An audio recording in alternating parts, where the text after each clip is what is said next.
Welcome to another edition of Cross Border Talks.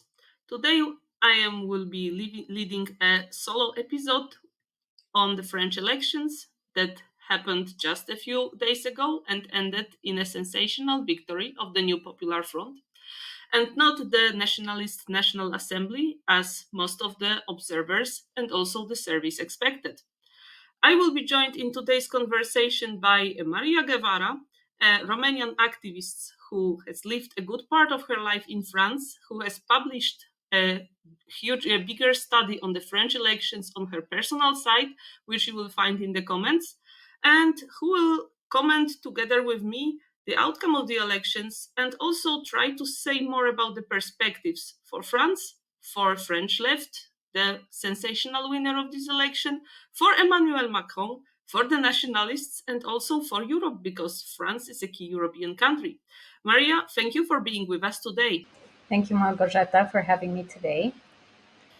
Okay, so let's start then. My first question would be, what was your first impression after the results were announced? A relief, a satisfaction, or okay? Absolutely. Um, yeah, definitely relief. That was the first thing I felt at 8 p.m. On Sunday, the 7th of July. They announced the estimates. Um, Obviously, a bit of satisfaction because the left wing coalition, the new Popular Front, they actually won a lot of more seats than they had 2 years ago. And because they won against all odds. The media was against them, uh, the rest of the political spectrum was against them. They had all the odds against them. So they still won. And even the way, the electoral system for the parliamentary elections, even this was basically against the left. It was designed by Sarkozy in 2009, the way they basically divided the circumscriptions in which you can vote. And it was basically thought by Sarkozy in a way that would advantage the right wing party of that time. So, despite all this, the left wing coalition basically has the first place in the election. But at the same time, I'm still worried because the games are not yet done. The war is not over, and I'm measuring my worth by saying this is a war because it is a class war and it is a very tricky time for France at the moment. The fact that we see these three big blocks, the left, the center right, and the far right. The fact that we see those three blocks that have more or less an equal weight in terms of the number of people who vote for them, about 10 million to 11 million people for each. It is a very worrying situation right now in In France. terms of people voting, the numbers of people voting, it is still the National Front of Marine Le Pen which gained now the biggest number of votes. Yet it did not convert into the biggest number of seats. How do you comment on that? Does it mean that the left actually profited a bit from from the political system, or is really the left the party that expresses the most the social emotions, the anger of the people against Macron, the disappointment with his rule? I mean, I think we have to look at the first tour of the elections, the first leg of the elections on the 30th of June. That's where we see exactly how people want to vote and who they vote for. And if I go back to some data that I selected a week ago, we can see that the far right had 11 million people vote for them in the first tour. The right wing or center right wing parties had 10 million point almost 500,000 people vote for them. And the left, meaning the new Popular Front and the other small parties, they had almost 10.5 million, a little bit over 10.5 million people who voted for them. So that's where we see who actually wanted to vote for these parties. So we can see that it's actually almost the same number of people that voted for them in the first tour. Um, This clearly shows that the left doesn't yet embody the resistance, or it doesn't yet embody the anger that people feel about Macron's neoliberal policies. It is equally This anger is equally going to the left or to the far right. However, in the second tour, indeed, the National Front had more votes than the other parties, but it had less seats. And in some ways, I wouldn't say the left profited from it, because the new Popular Front, they actually had all of the candidates who were on the in third position for the second tour. They all left the election. They all canceled their presence in the second tour so that the vote could go to the other Republican, meaning right or center right candidate, against the National Front. So clearly, this wasn't an intention of the left. Sorry, it wasn't an intention on the Popular Front to profit from the system, the way the parliamentary electoral system works. I think it was just a matter of luck, and the fact that in urban areas, obviously the left is going to get more seats and more votes than in the rural areas, where the National Assembly is the most present and gets the most votes. Of course, this means that there is a certain um, anger in the people who voted for the far right. It really means that a lot of them will feel that they were not represented in the parliament.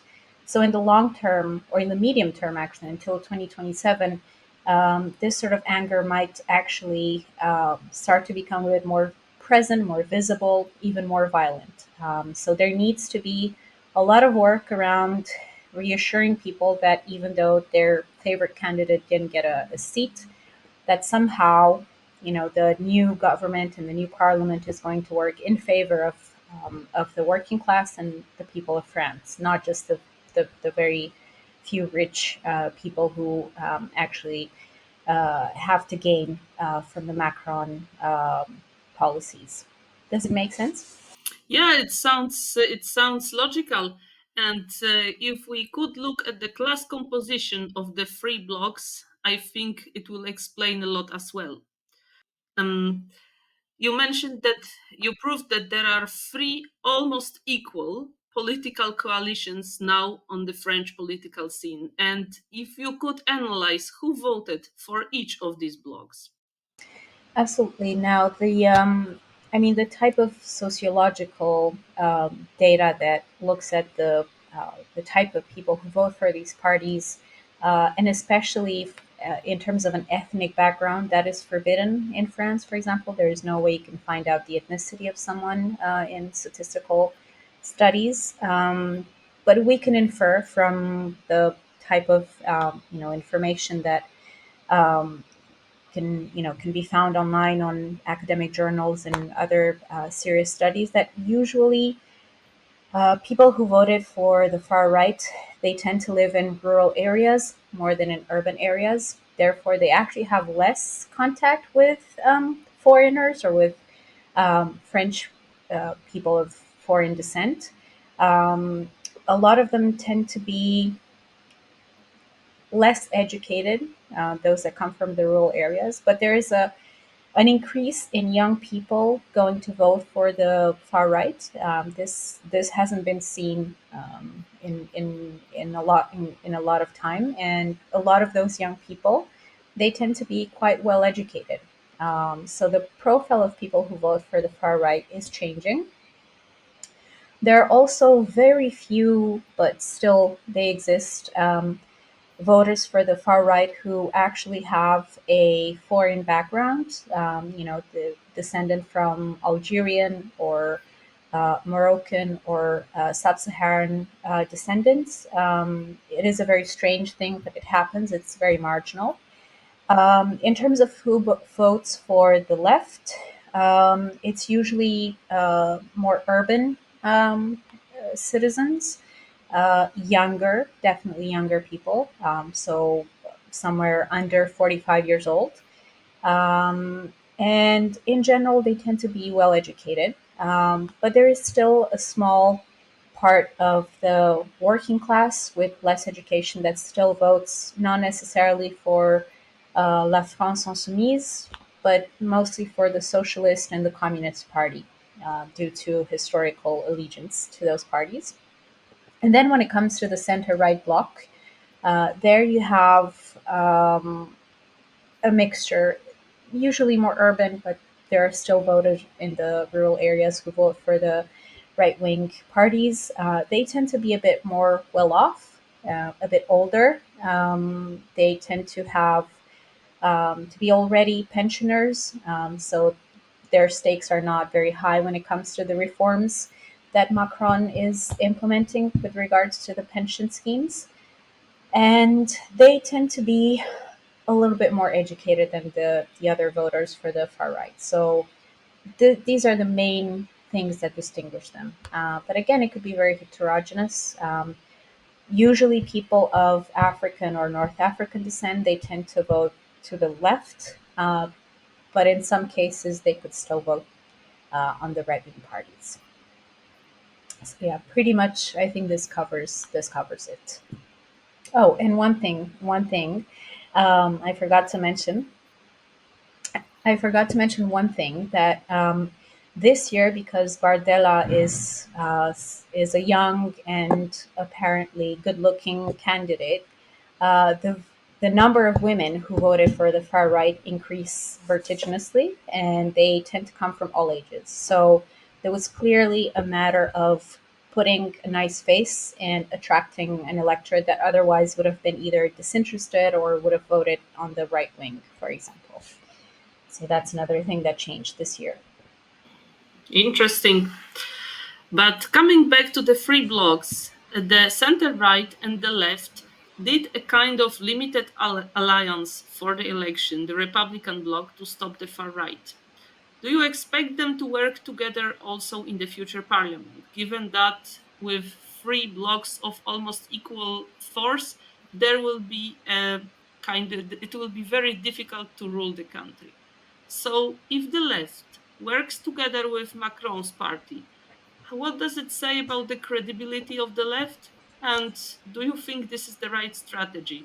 Or do you expect that this coalition, not coalition, but cooperation actually will be very termed and will end soon after the final results were given?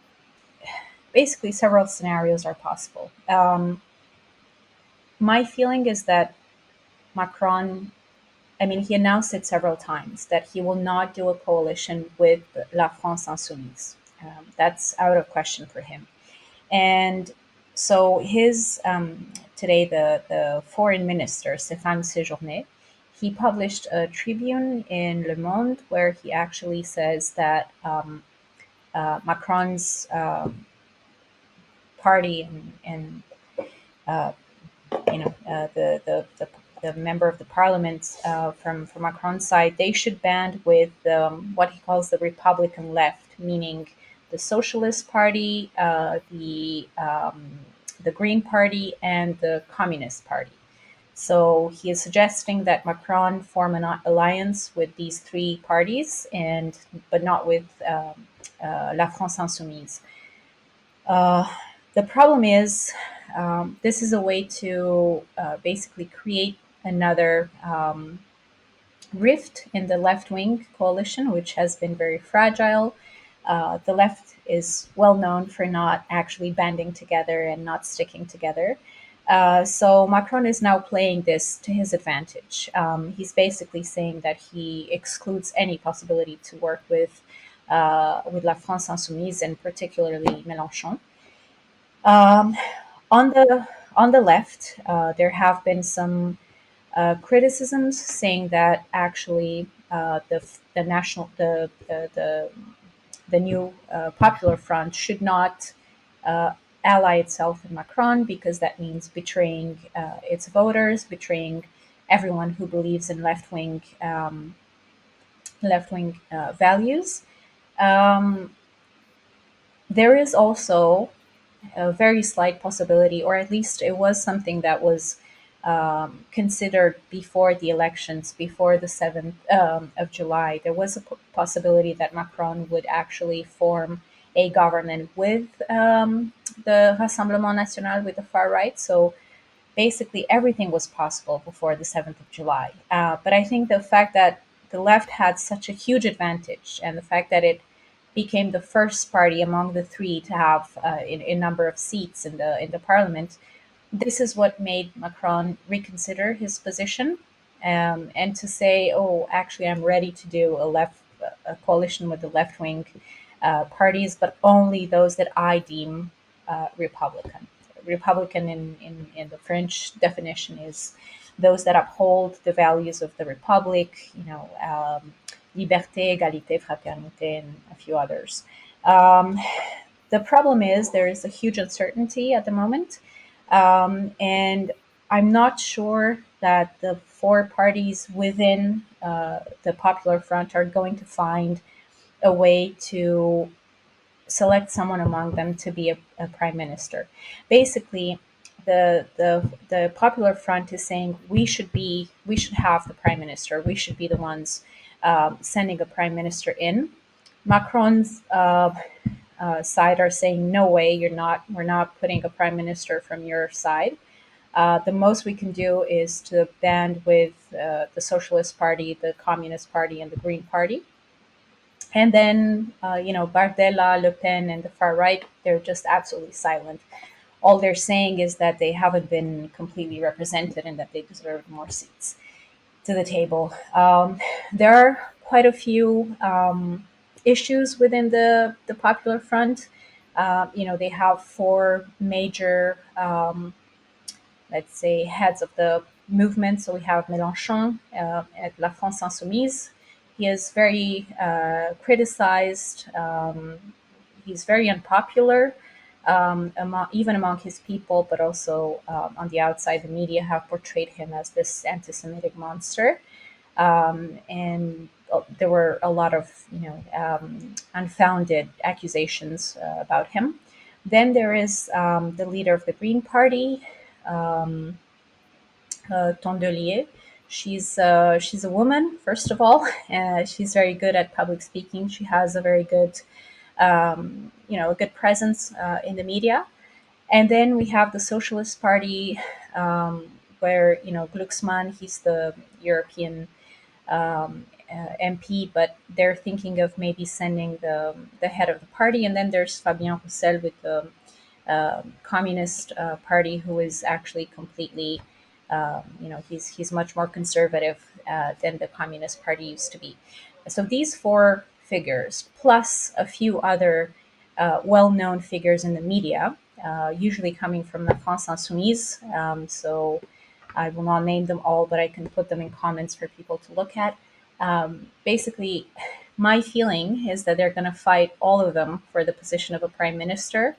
And instead of actually banding together and trying to apply pressure and put pressure on Macron to follow, the left wing policies, then this could be a problem in the long term.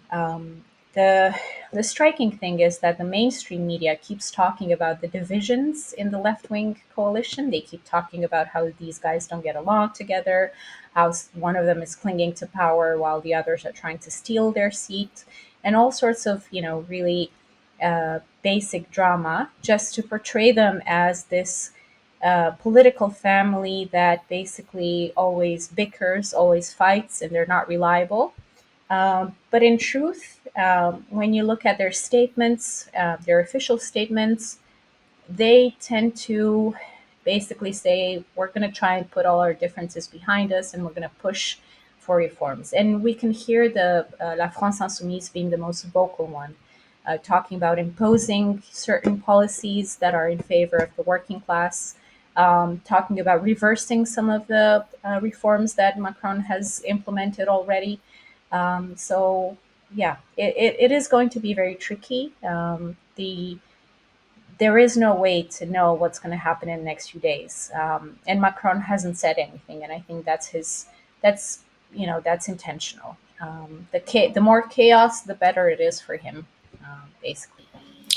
So, just a quick question. Do you estimate it is possible, it is real to have, for example, the pension reform reversed? As Mélenchon put it is one of his conditions and one of the first things he wants to do if he becomes the prime minister. But should we even consider this scenario as realistic? Um, yeah, it's a very tricky issue. It could be possible, basically, if someone from the France Insoumise becomes prime minister, then they could basically use the same tools that Macron has used, which is the Article 49.3, which is a way to pass law, pass legislation and reforms without having the consent from the parliament. So that is one way that the reform could be reversed in the same way that it has been imposed, basically, forcibly by the prime minister. Um, the other possibility is that there could be some rogue members of parliament from other parties, even including the far right, that could just not follow the party line. And when it comes to voting on the reversal of the reform, um, they could just magically, side with the left wing coalition and vote against the reform and vote for the reversal of the reform. Um, the problem is there going to be a prime minister from the left? I think that's the key here. And Macron could just say, he could just name whoever he wants as a prime minister. Obviously, there could be some blocking and stalling, and there could be a lot of instability, but maybe that's what he wants. Maybe the whole point of creating this chaos is, and I'm not talking in terms of conspiracies, I'm just talking in terms of political calculations, that a head of a state like Macron, who wants to have a third term, and he's said it before, he wants a third term, and obviously his whole point now is to destroy the left, and kick back into the left. So there could be just this stalling for months and months until either people forget about the reform or until it's too late to reverse on it. The other problem is also the MEDEF, which is, I guess you could call it the union of the CEOs, basically. So that's an industry body. It represents companies, the biggest companies in France, the interests of the corporate class, and obviously, they have been supporting Macron's reform, the pension reform. So there could be a lot of pushback from the corporate class, but also there could be a lot of pushback from the financial market. So there could be a lot of repercussions. Let's say the France Insoumise or the Nouveau Front Populaire, they managed to reverse the reform. Then France could be punished on the international financial market by having access to more expensive credit lines, by having their access barred on, for their companies, barred on some stock markets. It could be anything. So I think there is a possibility of the reform being rolled back, but there will be consequences if this happens. Yeah. Let us have a look at the international politics for a moment. France is a key European country, and France under Macron presented a couple of times very ambitious plans, either for European strategic autonomy, that was long before the Russian invasion of Ukraine, but still it was an ambitious idea. Recently, Macron also spoke about sending French soldiers to Ukraine, and France is active in defense policy, even by having their soldiers in Romania. So, a question to you is, would this international policy line be continued under the new government, or under a new government that emerges from these unstable conditions, or there will be a change? I don't think this will be a priority in the first few months.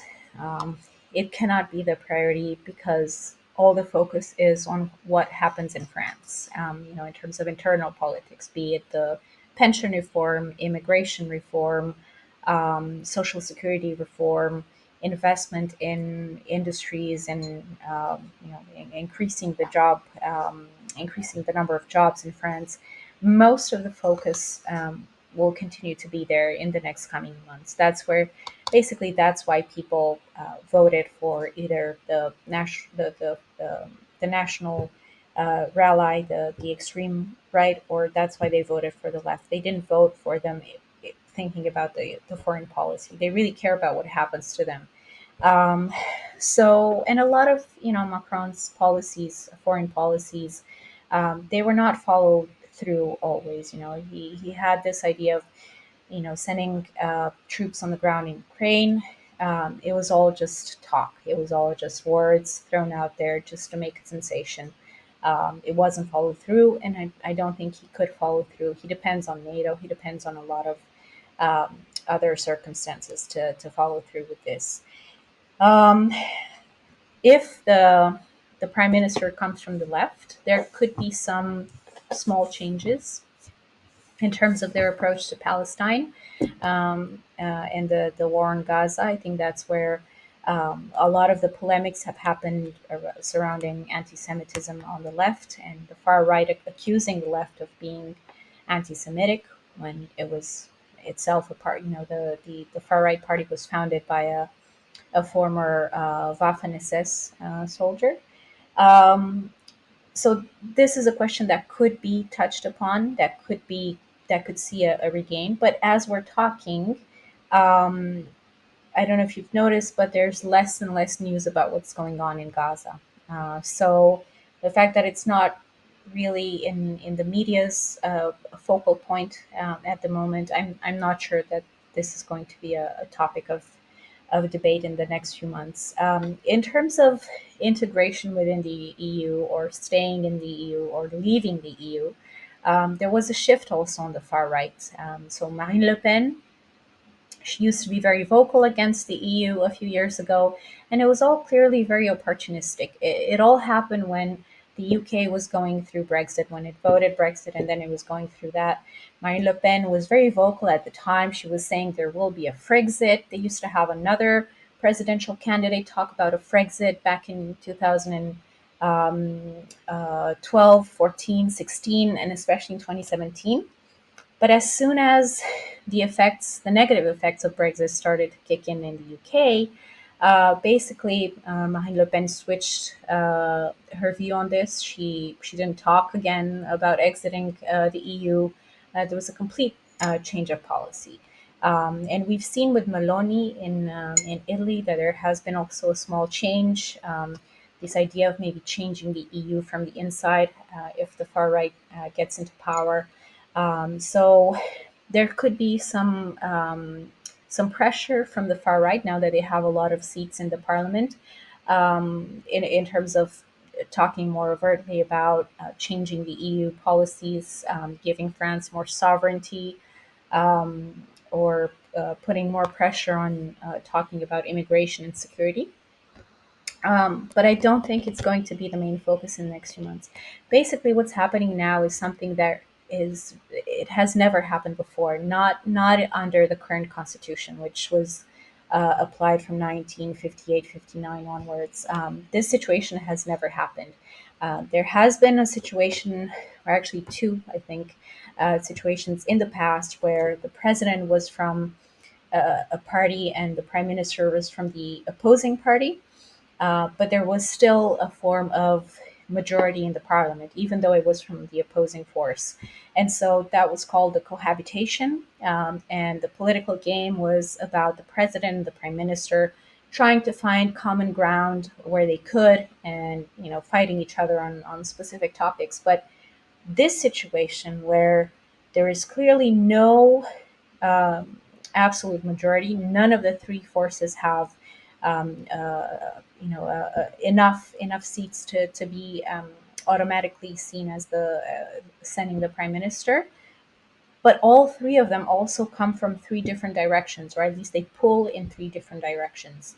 They don't have any common ground at all.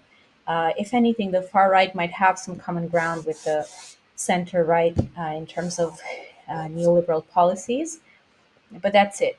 So this is really, and I don't like using the word unprecedented because it has been used too many times during the pandemic.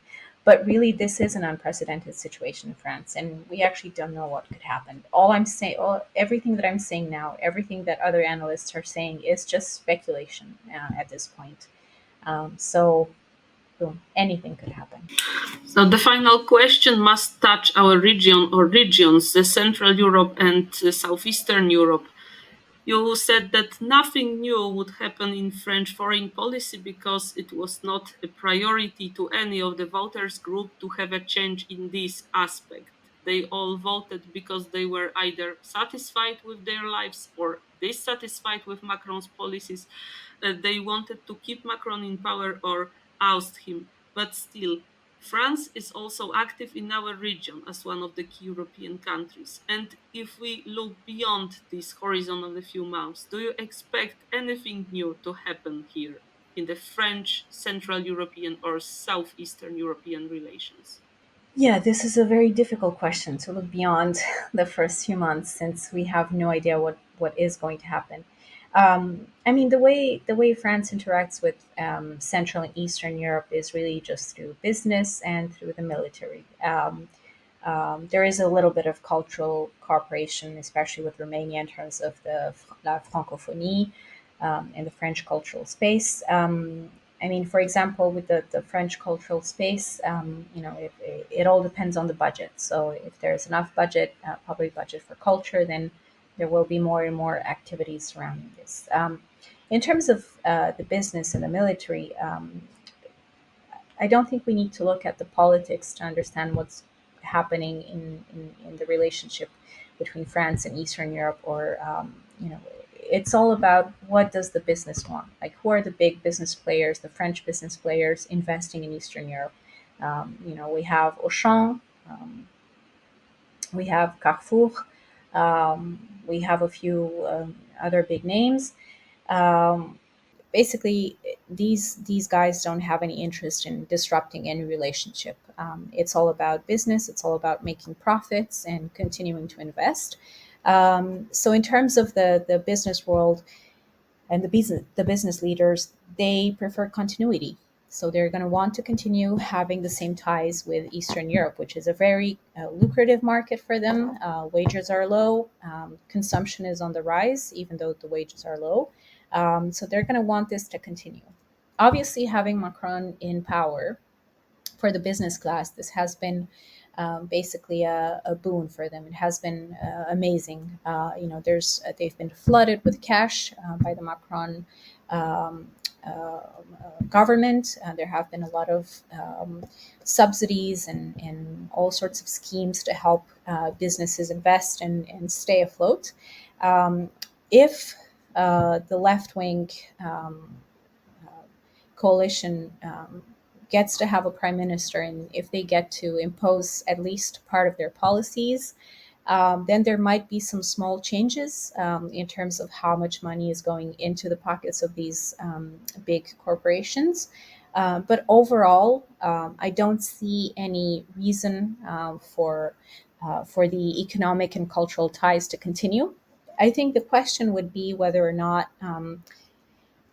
if the left wing coalition uh, gets more power, and let's say they get a friend, the prime minister, I think the military ties might be put into question a little bit, depending on how the left wing coalition wants to deal with the Ukraine war.